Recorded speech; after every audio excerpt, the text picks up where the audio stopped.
I swear this happened. When I was in college, I shared a house with 7 other students on the 3rd floor. I was socially awkward, so I didn't really talk to any of them. They often left around midnight to play football, leaving just me and one animation student in the apartment. One night I stayed up late finishing an assignment. Everyone had gone out, including the animation student. I was completely alone. The apartment was awful. Most lights were broken, and my door handle was missing, leaving a weird circular hole, so I had to use my finger to lock or open it from the inside. We had reported it, but the college never fixed it. I worked in the dark at the living room table. While I was typing, I heard a chair scrape in the room behind me. I knew everyone had left 2 hours earlier, so I was 100% alone. I closed my laptop and stood up to go to my room. My chair made a loud screech. The chair noise from the room replied, even louder. I went to my room, locked the door with my fingernail, and went to sleep. The next morning, my door was half open.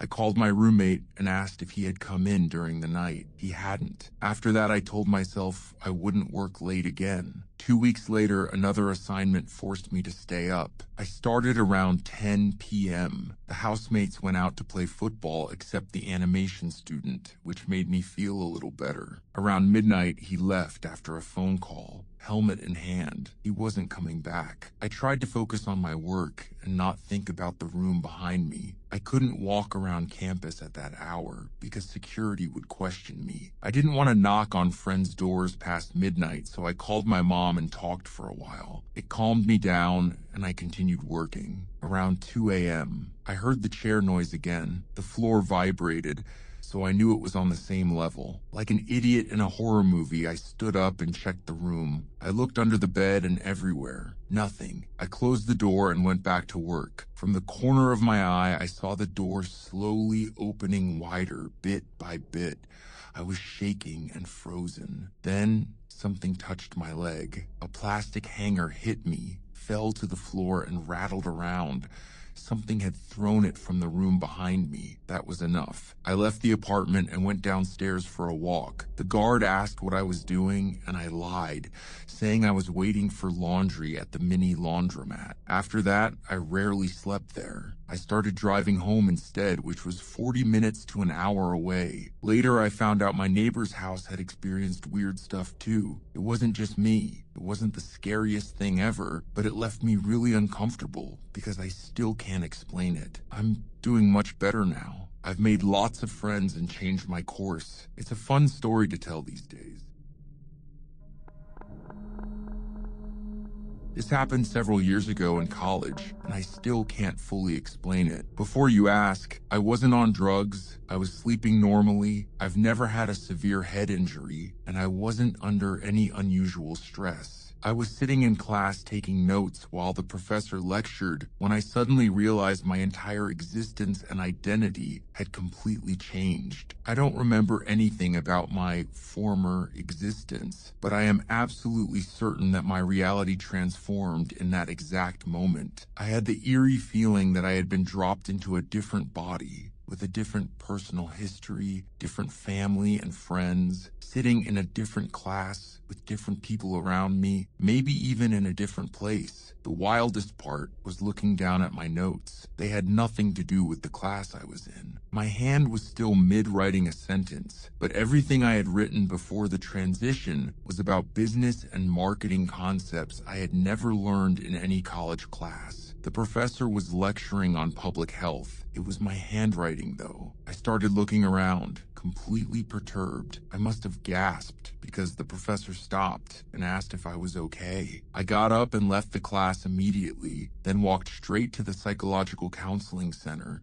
because I thought I was having a schizophrenic episode and needed professional help. 2 counselors triaged me, probably in case they needed to admit me involuntarily. I was frantic, talking about how I didn't truly exist and wasn't real. After I calmed down and talked for a long time, they said it was probably a severe dissociative episode, but no one could explain the notes. I showed them, and they agreed it was weird, but suggested I had just forgotten notes from another class and spaced out. I had never taken a business class and had to look up terms and formulas from the notes just to understand them. I wasn't convinced, so they pulled out the DSM book to show me how my symptoms matched dissociation. I had to lie and tell them I believed it was a dissociative episode, then spend a lot of time convincing them I was okay so they wouldn't hospitalize me. Maybe I did dissociate, but that doesn't explain the lasting personality change that started from that moment. I was supposedly a very bubbly, outgoing person before, but I've been reserved and shy ever since. Writing this out is stressing me out right now because it feels so vulnerable. I have completely different interests and goals now than I did before the episode. I've had some depression and anxiety throughout my life, but never anything that altered my perception of reality. The experience still baffles me, and I try not to think about it too much because it leads to spirals about alternate timelines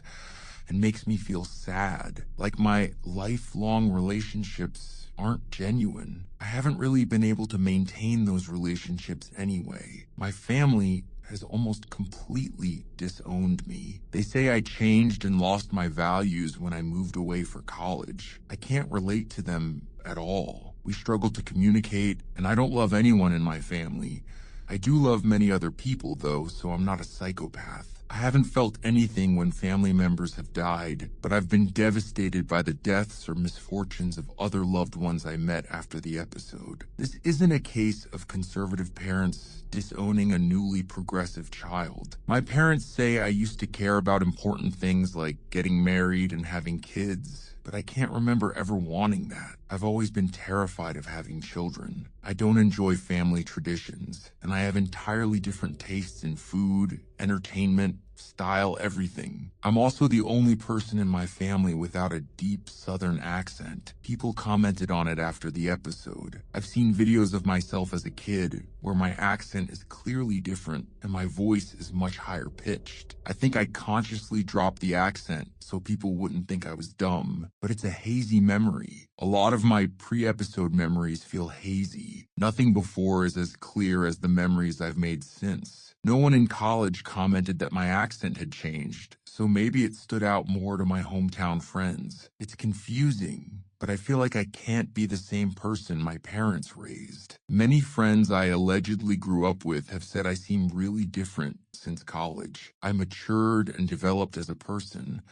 but their comments make me think I'm truly not the same. I can't relate to them anymore and don't understand how we ever hung out. Our humor doesn't match. I feel like I have to pretend to be someone else around them, so those friendships have fizzled. They want to gossip about people from our childhoods, but those people feel like strangers to me. Even in college, I had been a leader and founder in a sorority before the episode. Afterward, I couldn't understand why I would pay to be part of an organization with such strict old school rules. I hated the events and the rituals felt meaningless. I went from wearing sorority shirts and bags every day to not wanting to touch them because they felt like someone else's. I left the sisterhood, which surprised everyone but me. One troubling thing is that I don't really care about the relationships I've lost because of this change. I don't feel like I know those people, so it doesn't matter if they're surprised or don't like me. I've had to restart and make entirely new friends, but I've also reconnected with some people from my past who say I'm nothing like they remember, and we get along great. I can't explain why I wasn't closer to them before. My memories of things I supposedly liked doing before are things I wouldn't enjoy now. For example, I apparently skipped prom to go fishing because I didn't want to pay the fee, but I love dressing up and dancing and hate fishing. It makes no sense. I have tattoos whose significance I don't fully understand. They look nice, but I don't remember where the ideas came from. When I see pictures of myself from before, I look like a stranger. I dressed differently, stood differently, smiled differently. There's something off about my eyes in those photos that makes me uneasy. The way I held my facial muscles when smiling was different. I can mimic it now, but it's not natural. I still struggle with pictures because I don't feel like I'm the person in them. I really hate mirrors and worry that, quote, my reflection, is going to take back control. I'm afraid to look my reflection in the eyes. One major fear is that one day I'll just switch back and have to go through all of this again. Maybe it will happen multiple times and I'll become someone else entirely. I really hope not. It's incredibly strange, I can't explain it, and it freaks me out. It seems to make psychologists uncomfortable, so I've mostly stopped talking about it, but I think about it all the time. If you have any theories, I'd love to hear them. Thanks for reading. One night I was watching The Conjuring at home with my little sister when we heard someone putting a key into our front door and opening it. We were sitting in the living room right next to the sliding door, which was very close to the front door, so we both heard it clearly. It didn't alarm us at first because we knew our dad had gone out to get some stuff, so we assumed he had returned. "Dad, you're back already?" I asked casually. There was no response. "Dad?" I asked again, thinking he hadn't heard me. Silence. At this point, I got the feeling that something wasn't right. I could tell by the look on my sister's face that she was nervous too. Up until then, she had been rolling her eyes at the horror movie clichés, and she rarely gets scared. We looked at each other, wondering what to do, when we started hearing more scattered sounds right outside the sliding door. I was frozen in fear. I tried one more time, louder, but with a shaky voice. "Dad, is that you? Please respond. Please respond," I kept thinking, but the silence continued. Now I was freaking out. I jumped off the couch. My sister abruptly stood up and walked quickly toward the kitchen area. She later told me she was planning to grab a knife. She had a horrified look on her face that I had never seen before. We stared at each other in nervous silence. I didn't know what to do and didn't want to make any more noise. Finally, I decided to walk up to the sliding door and open it as slowly as possible, peering into the darkness. I knew I was doing exactly what the idiot in a horror movie does, investigating the creepy noise with nothing to protect myself. When the door was open wide enough, I poked my head out and scanned the corridor, bracing for the worst. To my surprise, there was no one there. Even stranger, the front door was still completely shut. We had never heard it close. My sister and I were both extremely relieved. We had been almost certain there was an intruder in the house. I immediately went to ask my mom, who was in her bedroom at the other end of the house, if it had been her or if she had noticed anything. She said she also thought my dad had come home because she had heard someone opening the front door. About half an hour later, which felt like an eternity while we stayed shaken, my dad finally arrived home. He confirmed he had not come back earlier. To this day, my sister and I still have no idea what happened that night. When I was in my 20s, in the early 1990s, I had a serious car accident that kept me in the hospital for about a year. It was a Catholic hospital in Zimbabwe called Mater Dei, and most of the nursing staff were nuns. Besides regular checks, they often stopped in just to chat and see how I was doing. Early one morning, there was a knock, and a nun I hadn't seen before came in. She introduced herself as Sister Greta and sat on the side of my bed. We talked for a few minutes, then she asked if she could say a prayer for me. She held my hand, said the prayer, wished me well, and left. About 5 minutes later, another regular sister came in to say hi. I mentioned it was going to be a good day because I had already had a visit from Sister Greta and now another one. She told me there was no Sister Greta on the staff and only 2 sisters were around that early. I pointed to the clear indentation on the bed where she had sat and described her habit, starting to feel unnerved. The sister shrugged and left. She returned about half an hour later with a book about the hospital's history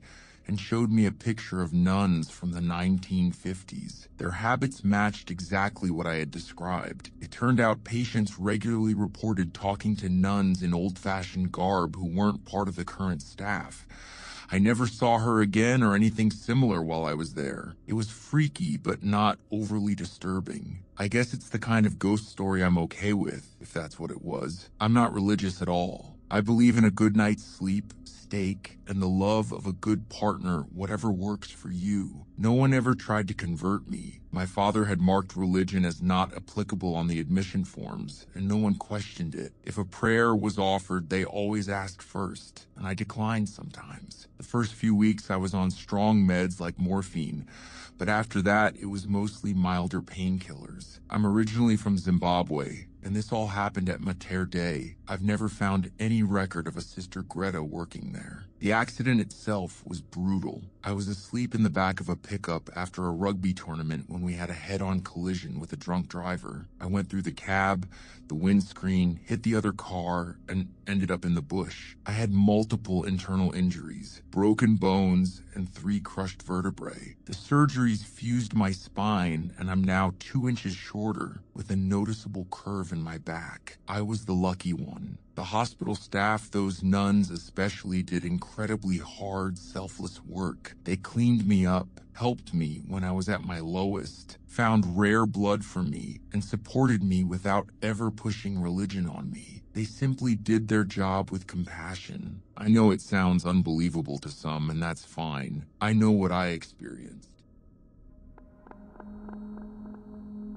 Boy Scout Summer Camp, 1997. The place was called Camp Tamarack, and I was 13 years old. Our troop's campsite was the farthest from the mess hall, so 3 of my friends and I went looking for a shortcut. Our site sat on an elevated, flattened ridge. We stumbled onto a skinny, overgrown game trail that dipped down into a lower, densely wooded area. According to our little brochure map, there was nothing there. No buildings, no campsites, no maintained trails. The soil felt soggy, so I figured it was a floodplain. We descended into the thick woods and found a labyrinth of game trails. We kept exploring. About half a mile in, we took a smaller, heavily overgrown side trail, then another. We rounded a corner, and what we saw stopped us dead in our tracks. There was poop and used toilet paper everywhere. I'm talking hanging from tree branches 8 feet up, splattered across multiple tree trunks in what looked like gallons of butt mud. It took us several seconds to even comprehend what we were looking at, and even then it made no sense. Normally we would have burst out laughing,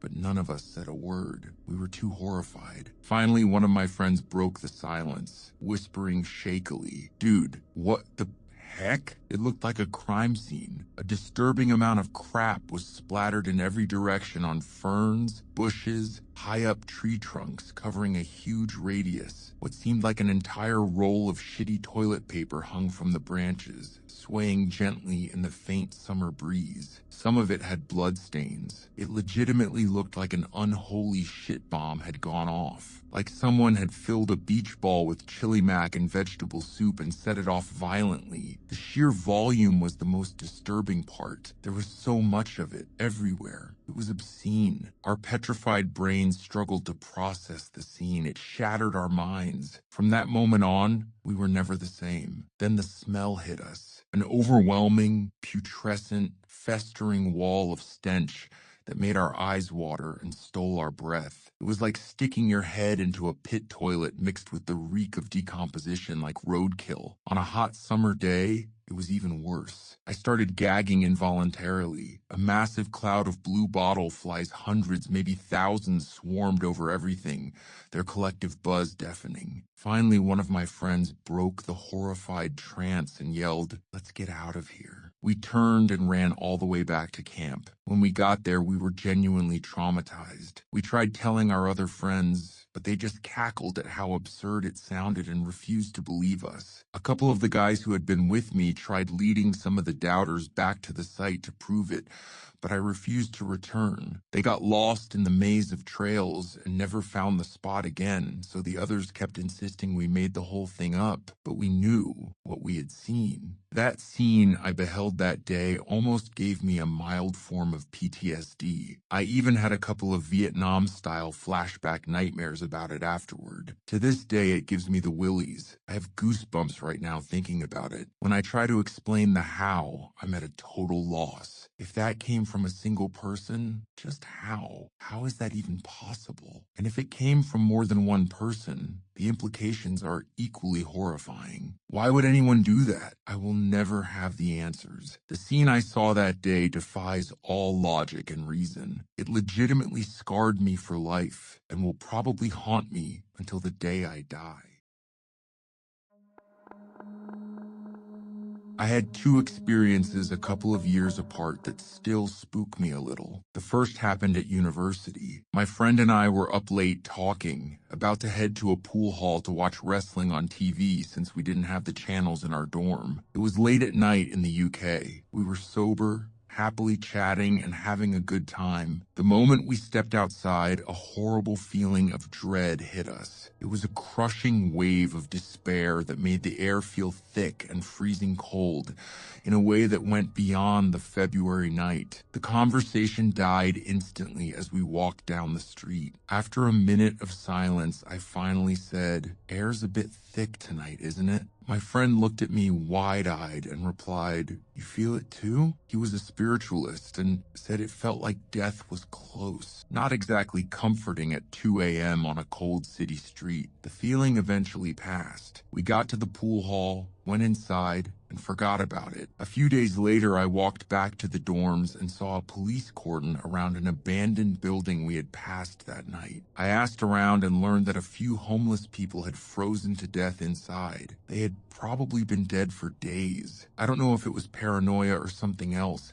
but it still makes me think years later. The second experience was even stronger. I was on holiday in Central Europe with friends, staying in a touristy area by a large lake full of hostels and resorts. We went walking outside the main town looking for somewhere nice to eat and ended up in a strange suburb, a bit lost. The same heavy feeling from university returned, only much worse. I was the only one who noticed it. It grew stronger until I felt like I wanted to break down and cry. It was pure despair, like all hope had been sucked out and nothing would ever be good again. My lips went dry, my stomach knotted, and that creepy watched feeling multiplied tenfold. My friends, all rational guys, didn't seem to sense anything. We stopped and decided there was no cafe or bar out there, so we should turn back. I barely spoke. We turned around, walked the same way, and the feeling slowly faded. We ended up having a nice night anyway. It might have been extreme paranoia, but it still makes my hair stand on end when I remember it. I have two stories from when I was a truck driver in 2012 to 2013 at age 23. The first one isn't that weird to most people, but it freaked me the hell out. The second one is so freaky, I'm still not sure I believe it. First story, I was at a truck stop in the middle of nowhere, Ohio. I parked and was walking past the fuel pumps when I saw a guy with a purple truck who didn't look right. He was stumbling. I asked if he was okay. He slowly stared at me, then just collapsed. At the exact same moment, his truck shut off. I ran over. He was out cold. Other drivers came running, and one who knew CPR started compressions while someone called 911. The ambulance arrived and worked on him, but couldn't bring him back. They called time of death. I offered to move his truck out of the way. There was a little dog in the passenger seat, so I handed it to a worker. As soon as I climbed into the cab, this really creepy feeling washed over me. I've seen death before, way more graphic stuff, but it felt like someone was in there with me. I tried to start the truck. It wouldn't crank at all. There was still at least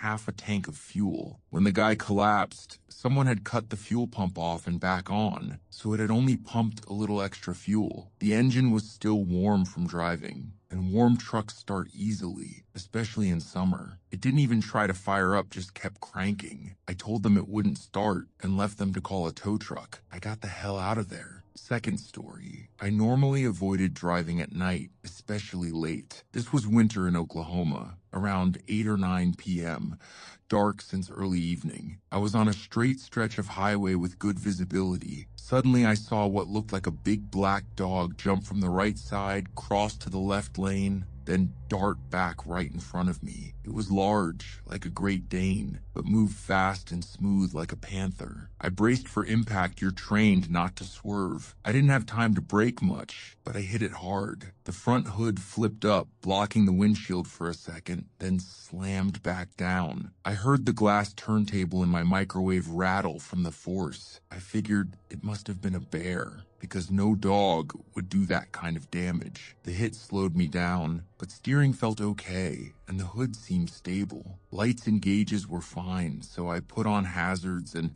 kept going at about 30 miles per hour while watching the temperature and air pressure. I got on the CB and warned other drivers that I'd just smashed into a literal black bear and to watch for more or the body on the road. One guy replied that he had just seen a big black dog and almost ran off the road. I told him that's what I hit, but it felt like a bear or panther. The next truck stop was 5 miles away. I made it there, pulled up to the pumps, and got out to check the damage. There was nothing, not a single scratch. The hood was perfect, radiator and intercooler untouched. I had clearly heard and felt a massive impact. I got back in the truck and drove the hell out of Oklahoma. I went over my hours by 2 just to get into Texas as fast as possible. Later, I read online about an old trucker legend of a black dog that jumps in front of rigs, trying to make drivers swerve off the road. Maybe it knew I wouldn't swerve and tried something else. I still don't know what the hell I hit that night.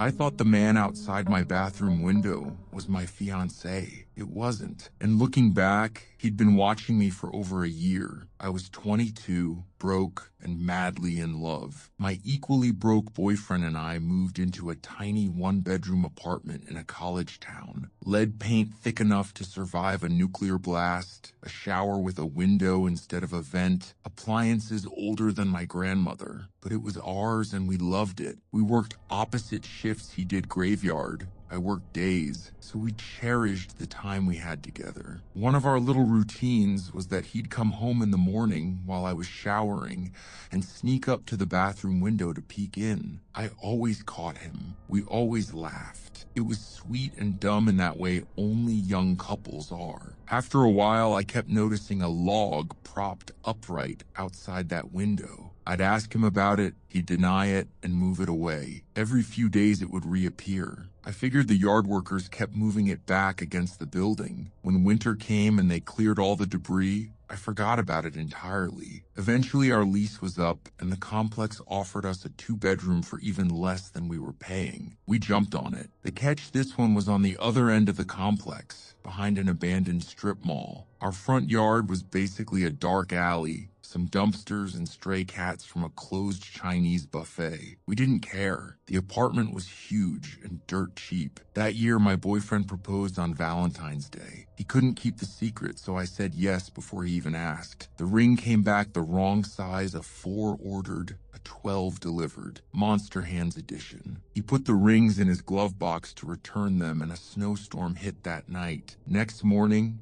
his car had been broken into. Nothing taken except the rings. We never replaced them. I spent months being irrationally furious every time I saw a woman with big hands wearing a silver Celtic knot ring. Summer came. We were happy, but broke. Lost our phone service. The city cut police funding and closed several stations, most of them near us. Long summer days made our sketchy neighborhood feel manageable, though. One night, my fiancé went to bed early. I decided I deserved a long bath. Ran the water, added salts and bubbles, opened the bathroom window for the breeze, tossed my clothes in a pile by the door, set my laptop on the closed toilet seat, and got in. 4 hours later, 2 full movies, I finally pulled the drain. Stood up, stretched, dried off, left the window open. The apartment needed the air. I stepped around my pile of clothes in a way that turned me back toward the bathroom. I looked right out the window. There was a tall man standing there. My first thought was my fiancé, pulling the same old trick from our old apartment. Then I registered his eyes too high up,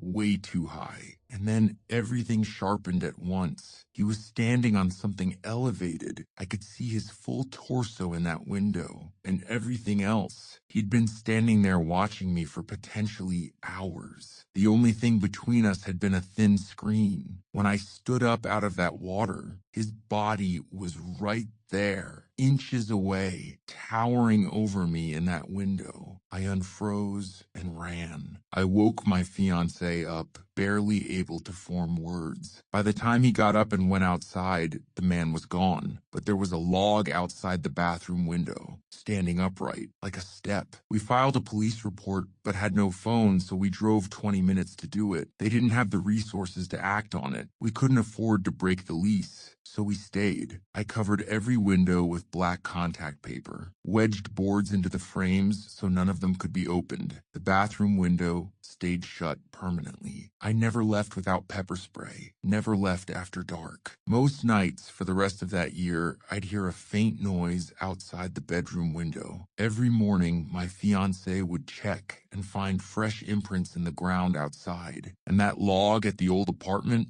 the one that kept mysteriously coming back, same man. He'd been watching me for over a year before I ever saw his face. I wish this was fiction. I genuinely wish I could tell you that. But this is 3 years of my life, and I still don't sleep well. I was on a night recon mission in Kosovo, and my teammate and I saw the same thing without ever comparing notes. Still can't explain it. I was deployed in Kosovo, and our team ran a lot of night missions. Cover ground fast, stay undetected, hit the extraction before daybreak. We'd seen weird things out there before. That kind of terrain at night will mess with you, but nothing like this. One particular mission, we got dropped in a remote area to check whether mortar rounds and mines were being moved through. Extraction was before dawn. We had just over 17 kilometers to cover. Terrain wasn't bad, intel was solid, and it was close to a full moon. Easy night on paper. We had our usual 4-man team plus 3 new guys tagging along for training. To keep things tight, I took rear security, and we'll call my partner L. He slotted in just ahead of me. We'd worked together long enough that the two of us could handle anything that came from behind. First 10K went smooth, no contact, good pace. Then we started heading toward the extraction point up over a decent hill and through an area near a village. We regrouped, counted heads and supplies, and moved out. I was last to step off, and right as I did, I heard something in the trees, maybe 50 meters out. L stopped too, he'd caught it as well. The rest of the team kept moving since the new guys hadn't learned yet to check their rear every 20 meters. L and I were getting left behind. Probably just a deer. We pushed forward using a 2-man bounding technique, leapfrogging between positions. The noise kept coming. I told L to link back up with the team while I held in place and watched. Found some cover, he took off. Then the trees moved, maybe 15 meters in front of me. Just a slight shift, then nothing. I stayed completely still for 2 minutes, controlled my breathing, watched every angle. Eventually the team came back around and we flanked the area from both sides. Searched the whole spot, nothing. No footprints, no tracks, no sign anything had been there at all. Cue the guys giving Elle and me grief for getting spooked. All good-natured, we laughed it off. We moved out again. I stepped off last, same as before. No noise this time. About 2K later, we hit an orchard we needed to cut through. Bright moonlight, trees spaced out enough to use for cover. We stayed near the middle and moved through carefully. Right before I stepped into the orchard, I heard it again, except this time, it wasn't rustling. It sounded like a little girl giggling, not something my brain would conjure up on its own. I was primed for wildlife. Maybe a person at worst. Not that. Elle had moved ahead about 20 meters and turned to wait. I moved up to my spot, he pushed forward, and I crouched next to a tree scanning for anything. Then the tree next to me pulled my attention. There were knots in the bark, normal enough, but as I looked at them, a face began to take shape, a little girl's face. And as I stared at it trying to make sense of what I was seeing, she turned toward me, smiled, gave a small wave, giggled not frightening, just completely, impossibly there, and then faded back into the wood. I didn't move for a second. Then I bolted and caught up to Elle and said absolutely nothing. I figured I'd lost my mind and saw no reason to confirm that out loud. We hit extraction and got out. 2 weeks later, I got pulled to provide security for a combat engineering team in a different area. My team went back through that same route, the one where Elle and I had gotten scared. I was privately relieved to be elsewhere. When I got back, my commander thanked me for the work. I headed to the barracks, pulled my boots off, and the door swings open. Everyone's laughing as they pile in except Elle. Elle is telling them all to go to hell. One of the guys spots me and goes, "Elle says he's never doing patrol in your favorite spot again." I just grimaced and let it die down. Never said a word. A couple days later, Elle and I are out running babysitter duty for some scouts. Quiet moment. He looks at me and says, "What did you see that night?" I shrugged, told him just my imagination probably. He said, "I know you saw her. I saw her too. Tell me I'm not crazy." I went completely numb. I asked him where he saw her. "Inside a tree," he said. I had never told Elle a single detail about what I saw. Not a word. And when I saw the girl in that tree, Elle was 40 meters away. He couldn't have even seen me looking at it. I still don't have an explanation. I'm not sure I want one. I fully expect skepticism, but I know what I experienced. When I was 17, I moved in with my boyfriend, now my husband, his mother, and his younger brother and sister. They're Colombian, and at the time his mother practiced Santeria. She kept a shrine in her bedroom closet, and her boyfriend would sacrifice small animals in the garage, baby chickens, goats, even a peacock one summer for its colorful feathers. My boyfriend worked until 10 p.m. and didn't get home until 10:30 or 11. His mom and siblings were usually out late with work and school, so most nights I was home alone with just my cat. We had the downstairs bedroom while everyone else's rooms were upstairs. Every night I heard loud footsteps on the ceiling, coming from his mom's room. At first I tried to ignore them, but the more I did, the louder they got. After a week, the talking and laughing started low at first, then growing louder each night. I started getting scared and would lock myself and my cat in the bedroom until someone came home. After almost 3 weeks, I finally told my boyfriend. He believed me and said it was the spirits his mother communicated with during her rituals. He told me, as long as I stayed out of her room, they wouldn't bother me. He was wrong. A few nights later, I was alone again and went to the kitchen for a snack. The stairs to the second floor started in the kitchen. As soon as I walked in, I heard the light patter of feet. I looked over and saw a small, human-like figure dart up the stairs.